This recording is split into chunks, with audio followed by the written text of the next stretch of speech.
Greetings, adventurers, and well met. Master of Dungeons here on the Master of Dungeons Twitch channel, twitch.tv/slash the Master of Dungeons. It is Tuesday, time for some Dungeons and Deliberations. That is the stream where I will do some DM prepping. Oops, sorry, microphone.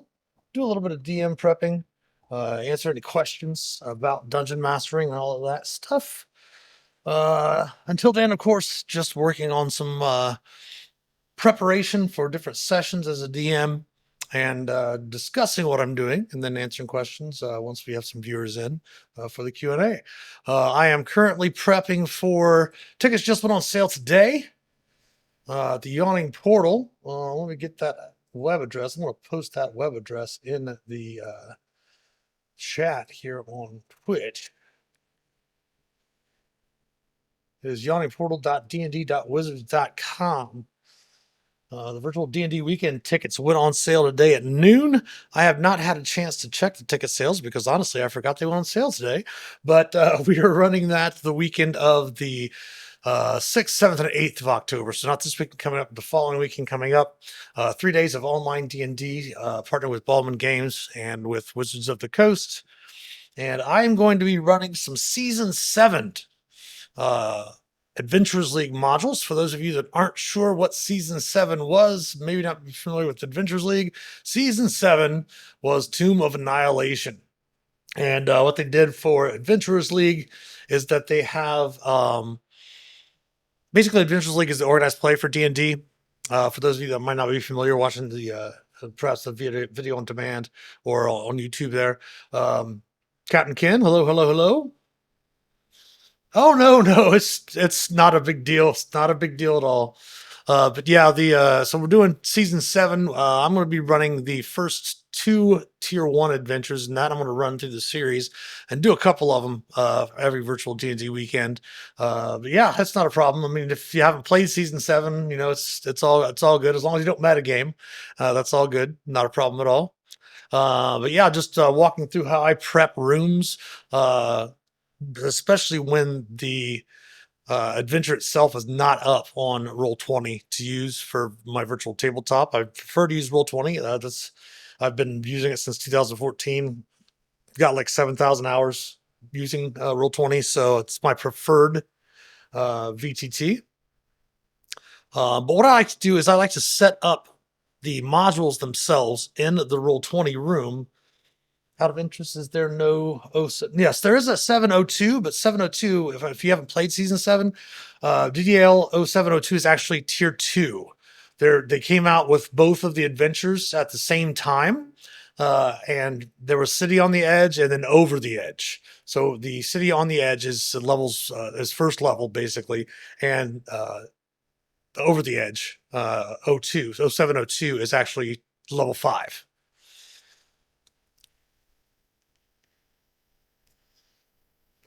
Yeah, 01, 03, and 04 are Tier 1. And then no, I'm sorry. No, 5 are Tier 1. And then 02 and then 06. I know it's a little weird. That's where they started getting really weird with we call it the Adventures League Dark Ages. Started changing the rules on different seasons and all this. But we don't have to worry about the death curse because the death curse is no longer a thing. That was actually part of the whole storyline. But like I was saying, I like to go through and set up like how they have the chapters all set up in the hardcover, the different things to do in the hardcover. What I always do is when I'm creating adventures for a certain season, like Season 7, I've done Season 4 before, which is the Curse of Strahd. I'll create a base room with the Tomb of Annihilation adventure itself, and then I'll add a folder that will have, like, for example, this has the DDAL modules in it. They also had some other hardcover TOA stuff that came out that they did with the Guild Adepts and things like that for the DMs Guild, dmsguild.com. So what I'm doing is I'm going through and just building basically on the edge as if it were a hardcover adventure.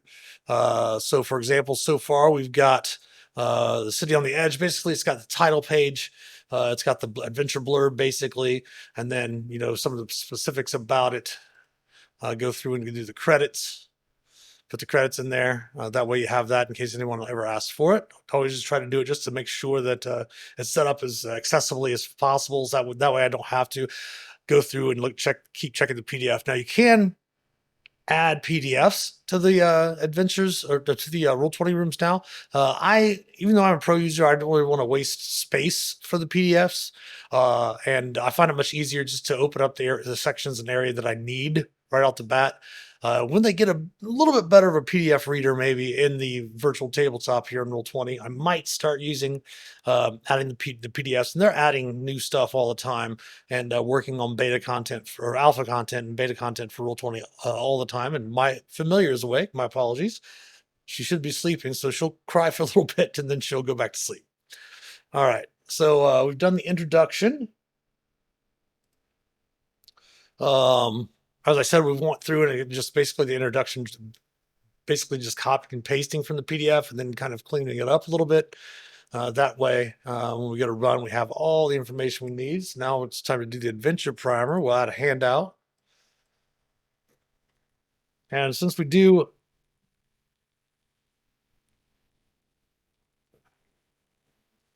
I always put 01 because when you go to link handouts and such like that, if you just put everything, label everyone as the adventure primer, then it's not going to differentiate between which adventure primer handout you might be linking to.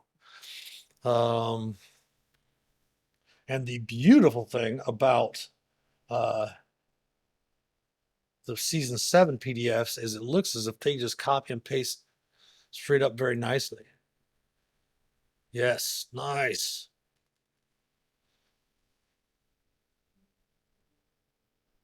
But yeah, Cap Kenny, you're feel free to stick around and hang out and chat and all that stuff. Not a problem.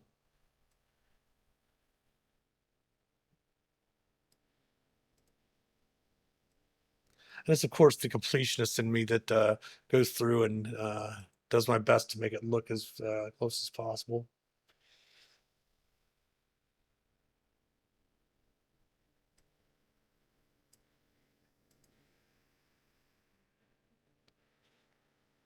Oh, got to drive to DC. Oh, goodness.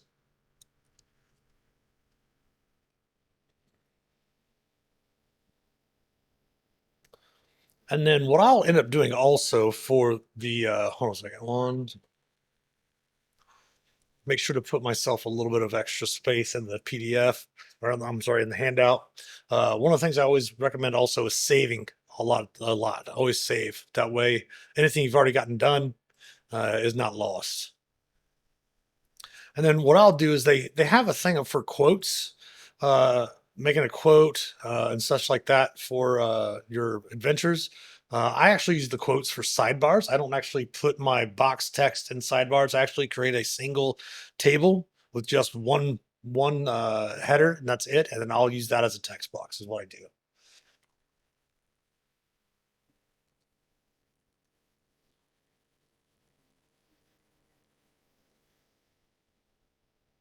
I want to see how well it copies over from their sidebars, though. It might get a little crazy.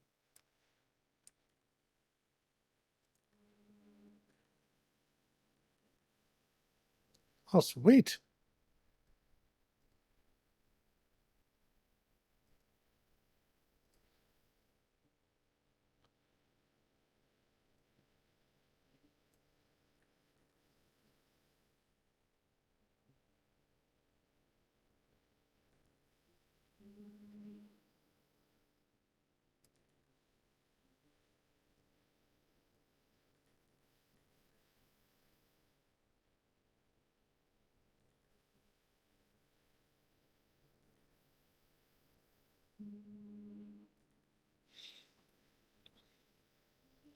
I'll copy straight off there. That's awesome.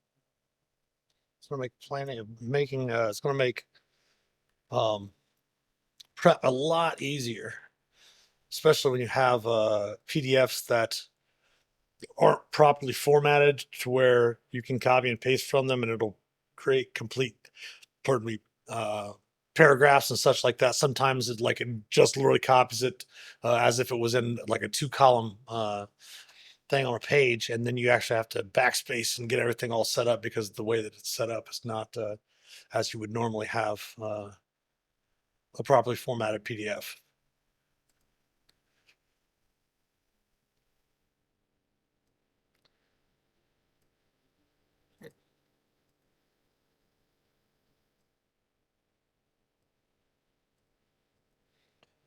And normally, this is at the beginning of the seasons for the Adventures League seasons when the new hardcovers would come out. Like, for example, um, Fandelver and Below, the Shattered Obelisk, which we ran our first session of on Sunday. Uh, they would have normally came out with a DDL Adventures that would kind of mirror the hardcover, but they stopped doing that. The last the last adventure hardcover they did that with was Icewind Dale, Rival of Frost Maiden, and then they've kind of went to their dungeon craft. Oh, why is that not working now? Okay, I see why.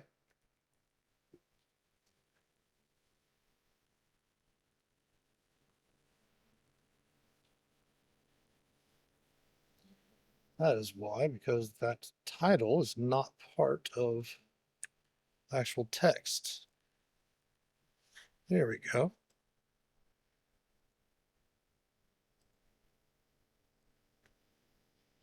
Um,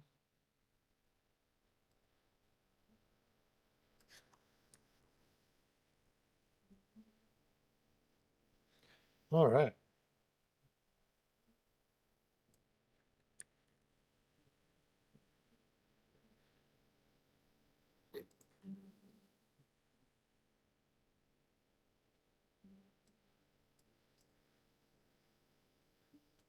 What I'll do also, like for example, uh, season four had a lot of interesting things in it that aren't actually in Adventures League anymore, which was the Curse of Strahd. And I'll go through and make sure to leave the text as it's written in the adventure itself, since the adventures haven't been updated themselves. But I'll make sure to put in parentheses legacy, meaning that's the way it used to be done. Obviously, that's not how it's done now. Um, and you'll see that actually if you use D&D Beyond, you'll see that in there with the content from like Mordenkainen's Tome of Foes and Volo's Guide to Monsters. Those are no longer the rules for that. Most of that stuff, I should say, the stat blocks for most of that stuff and the player characters that you can make out of those aren't viable anymore since they came out with Mordenkainen's Monsters of the Multiverse. So that's why one of the reasons why they have all that. This is legacy.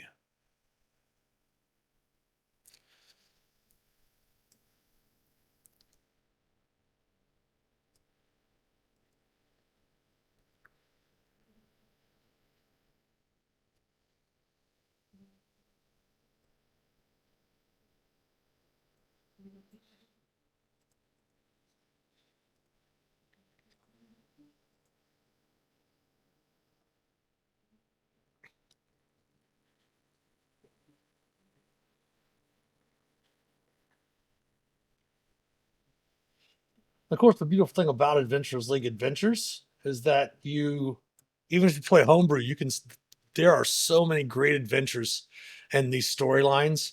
The season six, which was when the Tales of the Yawning Portal came out, still has one of my most favorite adventures. It's only a 2 hour adventure. It's fairly quick, but it's fairly deadly, even for first level characters. It's called A Thousand Tiny Deaths, but like if you're just running homebrew and you're looking for material, quick adventures, all of the Adventures League adventures up on the DMsGuild.com are usually between $4 and $10, and there's really great adventures out there that you can still run without running Adventures League. Just run it as a normal D&D, or you can homebrew it up. If you want to buy some of the ones that I've written, feel free to do so and change them around if you're not playing Adventures League. Let's see here. All right, and that's going to be that for the Adventure Primer.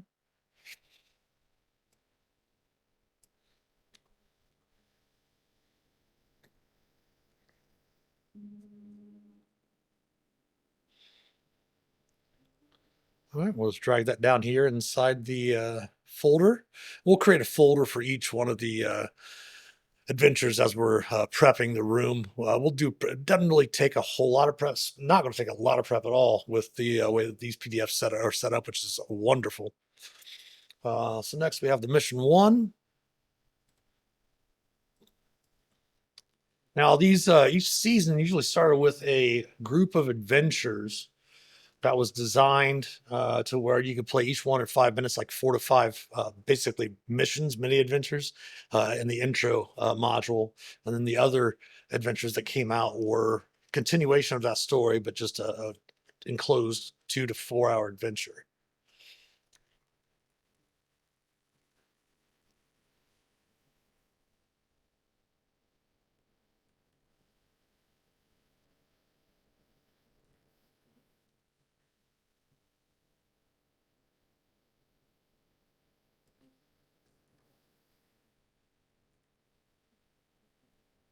Another one of the reasons why I want to use the hardcover as the base is that um,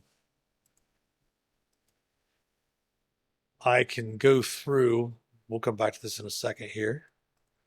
I can go through and I'll have all the maps already for Chult, for Port Nyanzaru, all of that.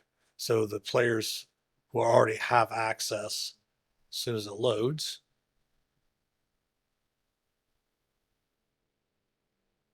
I'm wondering if it didn't load it properly.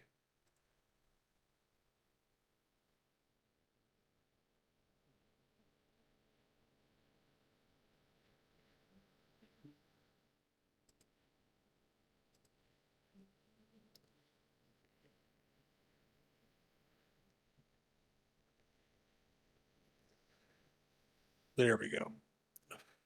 So yeah, we'll have already have like the full map of Port Nyanzaru in here already. Everything's already set up. The characters can get an idea of where everything is location wise as we play through the adventures. And of course, they do have the map of Chult. I don't know why this is not coming up properly though. I might have to reload it. Reload another, make another room.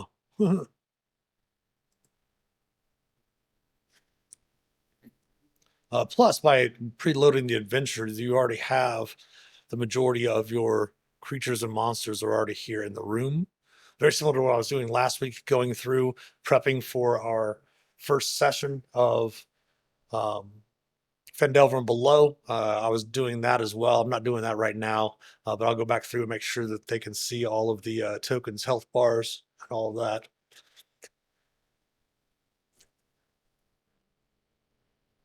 So yeah, mission snake in the grass. All right, so now, as I mentioned before, um, give ourselves some extra space. We'll put in one table for text that needs to be read.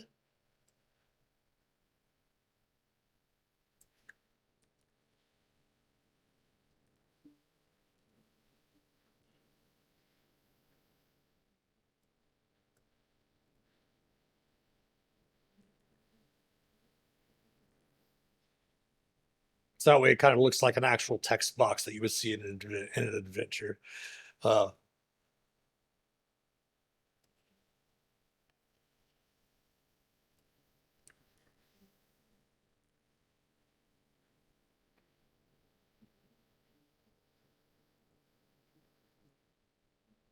we'll do another quote. Role playing Clevin.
I have to go through and remember how to pronounce all of these. This would have been 2016, I think, when this adventure came out, 7 years ago.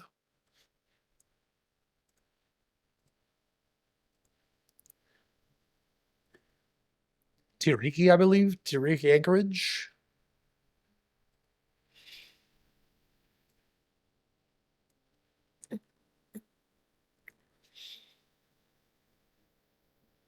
I sometimes see this next thing. You don't see it as often anymore.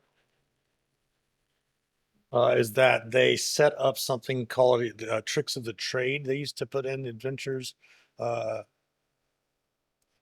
basically to kind of instruct you how to run the adventure, how the author would have written it. They tended to get away. They tend to get away from that now, which is awesome. I love that they don't do that anymore. Just because, I mean, DM how you want. You know, if you obviously if you're doing it for Adventurers League, make sure you're following the proper Adventurers League rules. But you know, DM how you want to run a game. It's your game,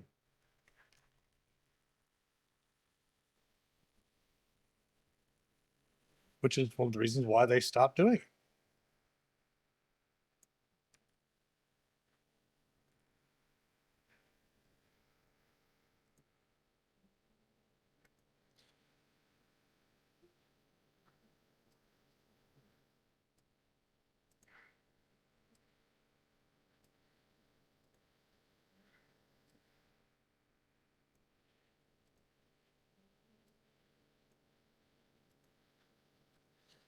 And I'm going to go through and these just in the encounters and drop those bulleted points. Not a big fan of putting the bulleted points in those anyway.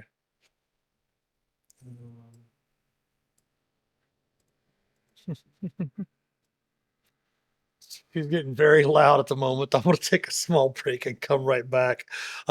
She's deaf. She was like a rescue. I've had her for 4 years this October or November 1st, and she's was 15 years old as a senior when we got her, and she's very dependent on me and my wife. So she can't find me.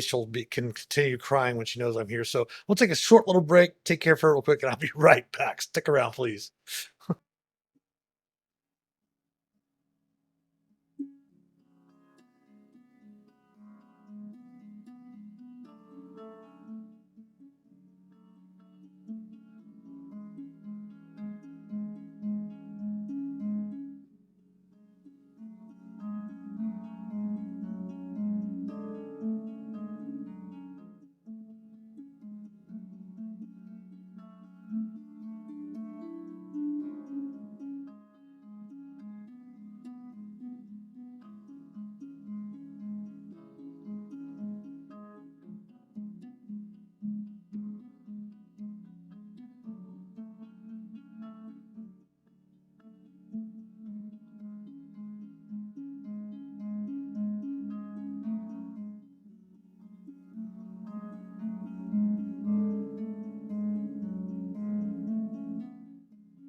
All right.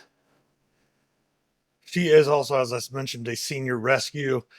So she does have a little bit of trouble eating hard food. So we got some stuff that she can't eat, but she prefers the soft food. So that's what we needed to go take care of for her. And then,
My gosh, she's very, very vocal today. She's usually not this vocal.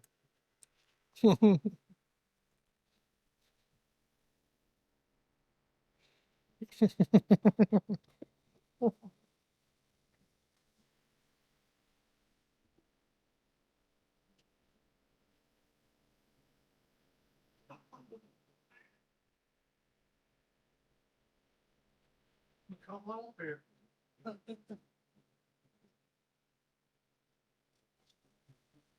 Come on. Get in your chair. Get in your bed over here. He's hilarious. Come here.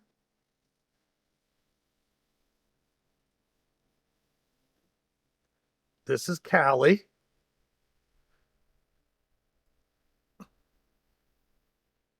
All right. Are you mad? Mad?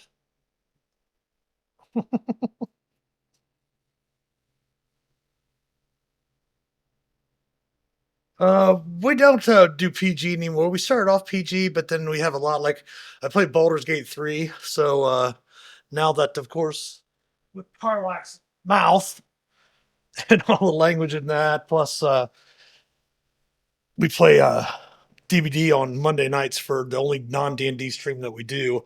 So just be careful with F bombs, you know what I mean? That's the biggest thing. It's just play and have fun.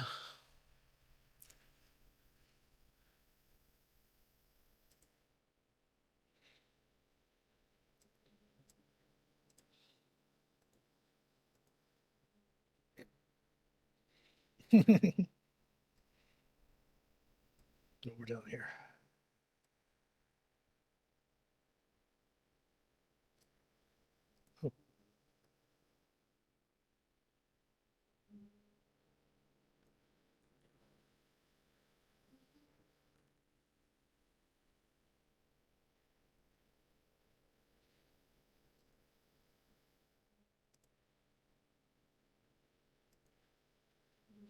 Let's not do it that way. Let's go back and indent it. There we go.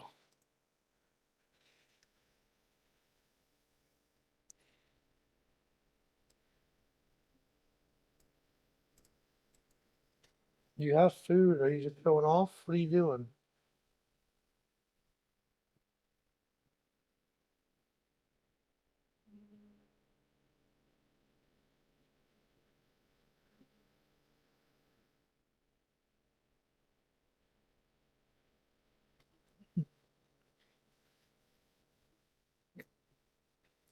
Handout A, handout one.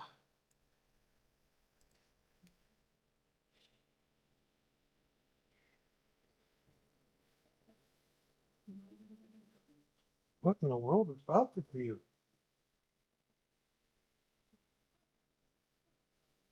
I just want attention? You never want attention. You know, it's always just sleeping.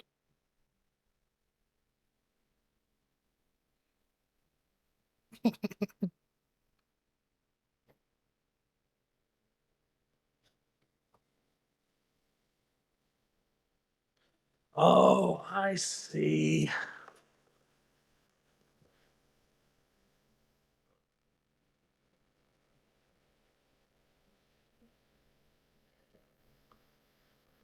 You want some of these? Come here. Come here, get down. What are you doing? What are you acting like this today? Here. Knocking stuff down off my desk. Sorry about that. My goodness. She's definitely a character today. All right, next part.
Like for example, in season 7, they still had XP. They still gave the players XP after the end of the adventure.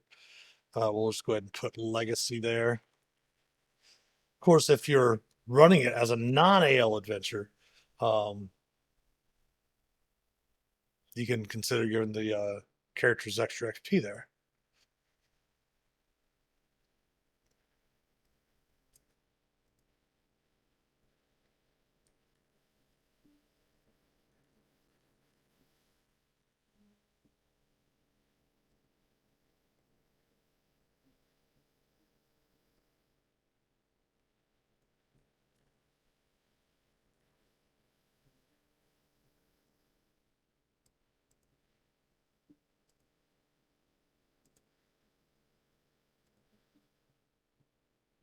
Sorry, these were doing all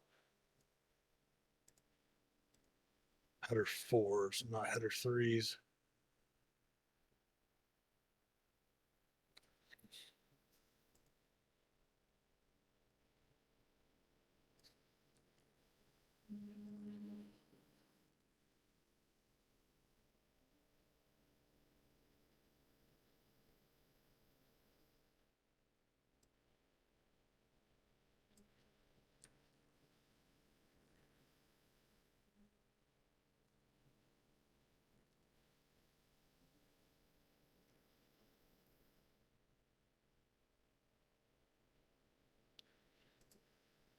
The cool thing about these missions also is you do not have to run them all in order. Um, but you, except for the very final mission, mission 5, you have to run um, last. You don't have to run all of them either. I'm actually probably going to just run 3 of the initial 4 and then the 5th one, since we only have the 4 hours. Might try to maybe make some of them a little bit shorter if possible, to be able to fit them all in.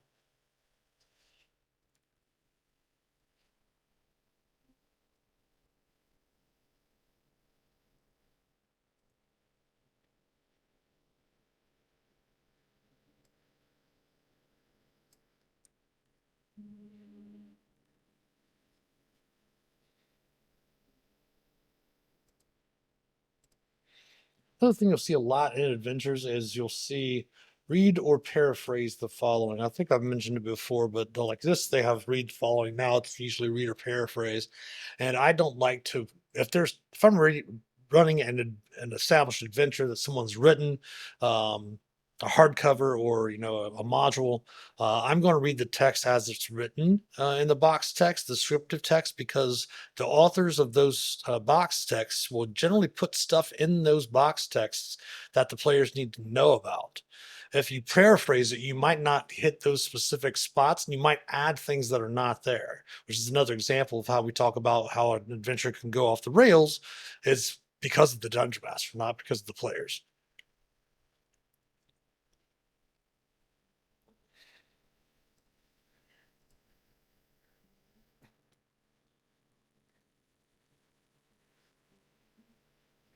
Might just be mad that the sun is not out anymore and she was just chilling in the sun. That's where she usually does in the afternoons.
Hopefully, I guess. Well,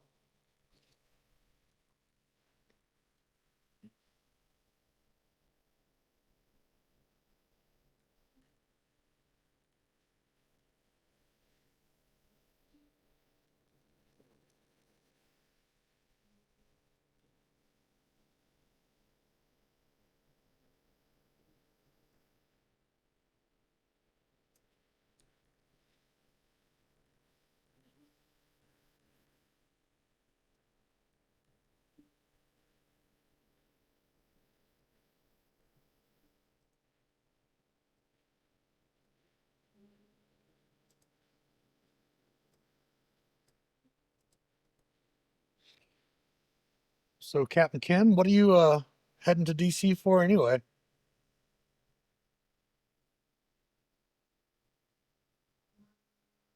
Thursday coming home probably is going to be different, right? Well, be safe on your trip. Conference. Well,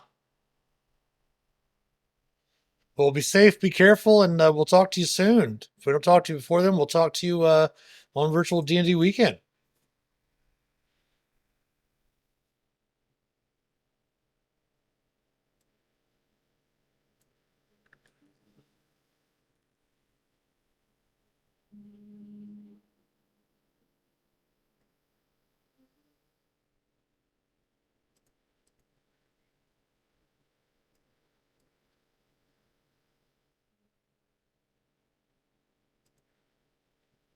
Yeah, take care.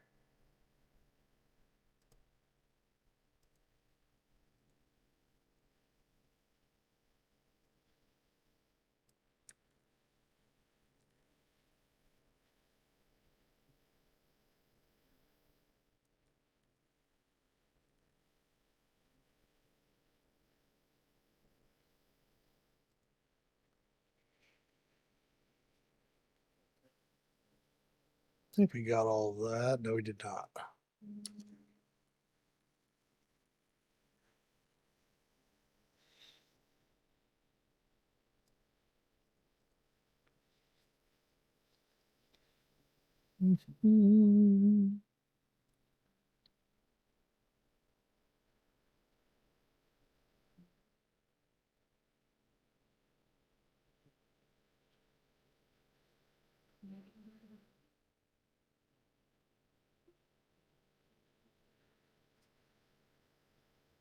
Double checking to make sure I didn't miss any NPCs or monsters.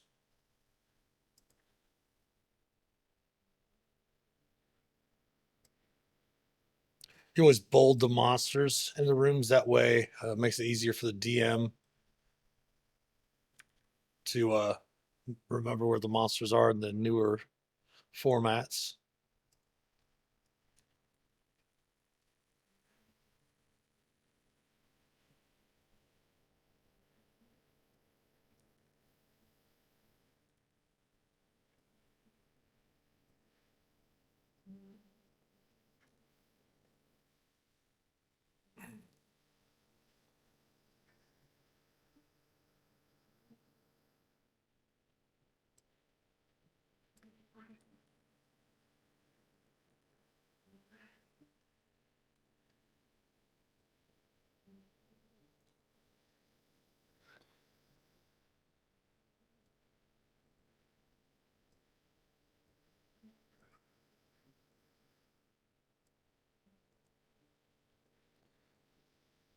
And I think I was talking last week. Someone was asking me um,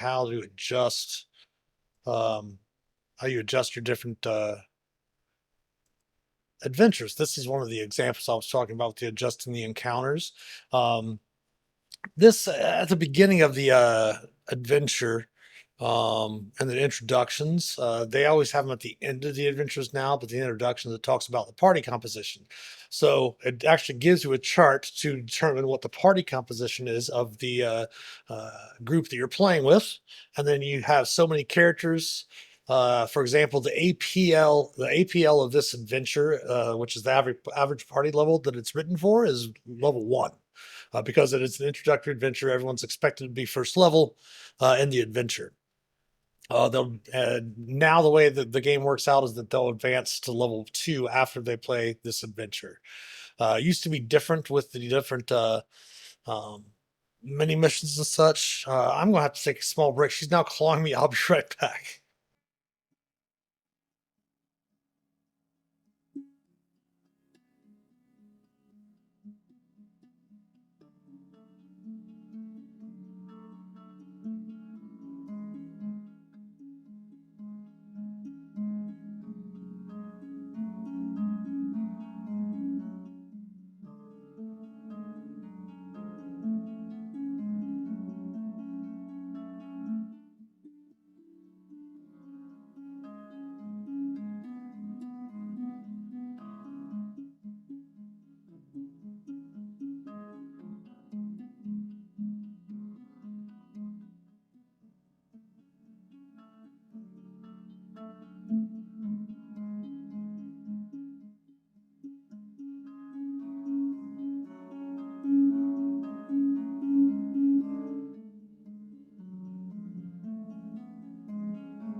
Check, check.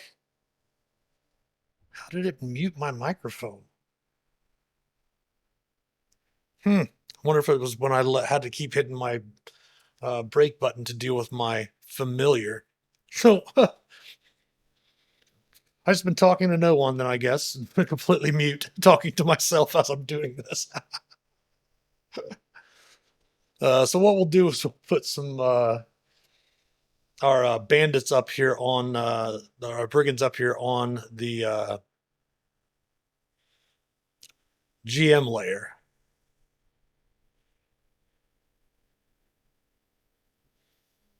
Um,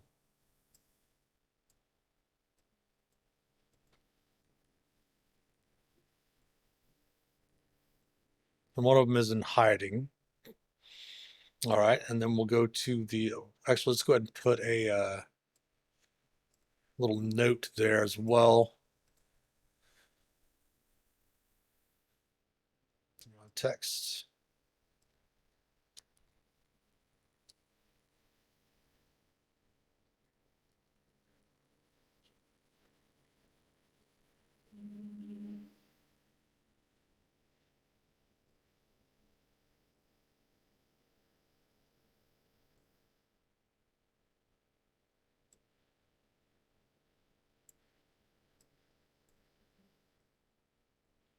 There we go.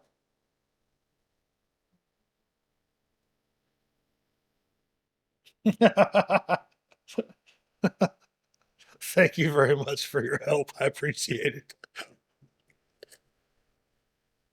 Oh, there you go. All right. Now, they're not cumulative, but we do need to add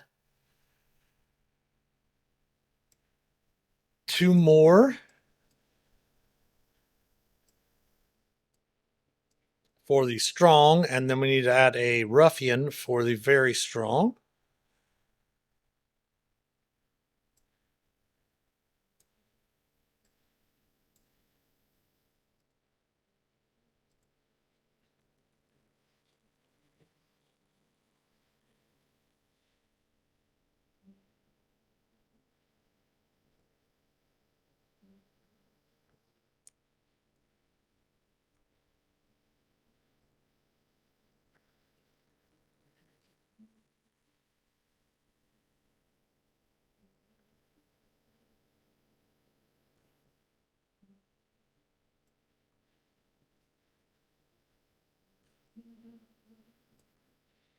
All right.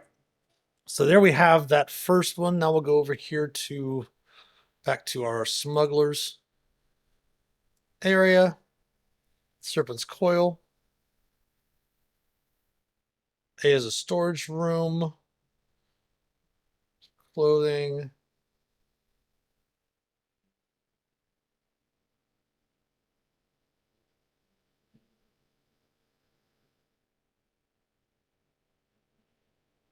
All right, then we go to B.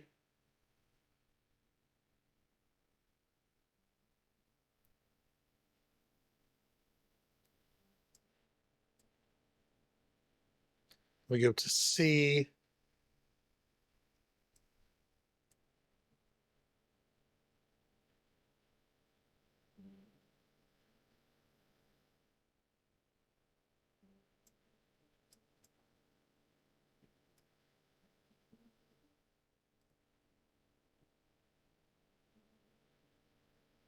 And then we have the next map, which is for the final twist. All right.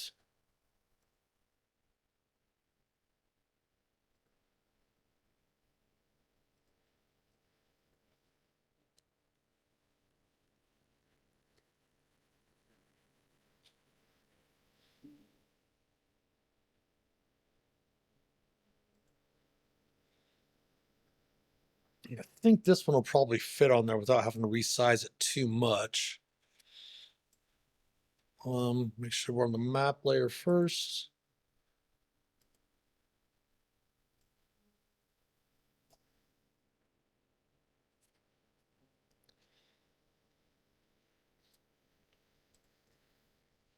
Make sure it's a drawing.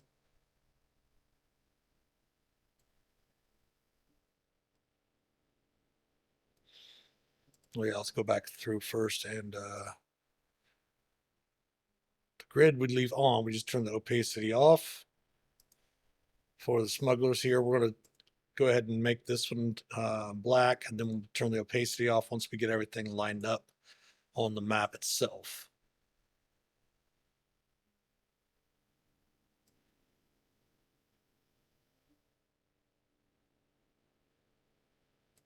That's fairly close.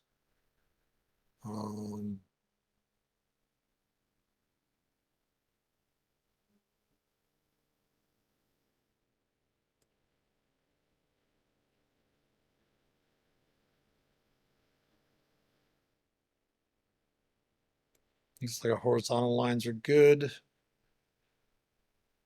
These will come down a little bit at the top.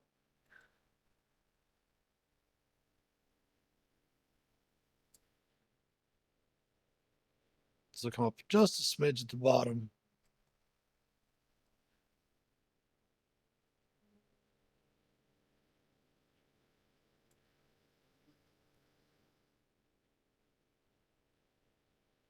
Could come in just a smidge more.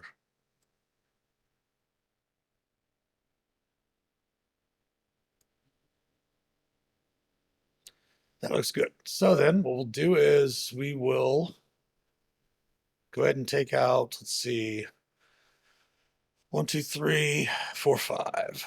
So 3 on the height. Just take off 2 on the height and 2 off the sides. That'll be fine.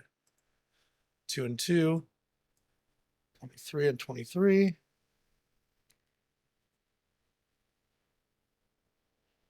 All right, and then we'll go ahead and make the background.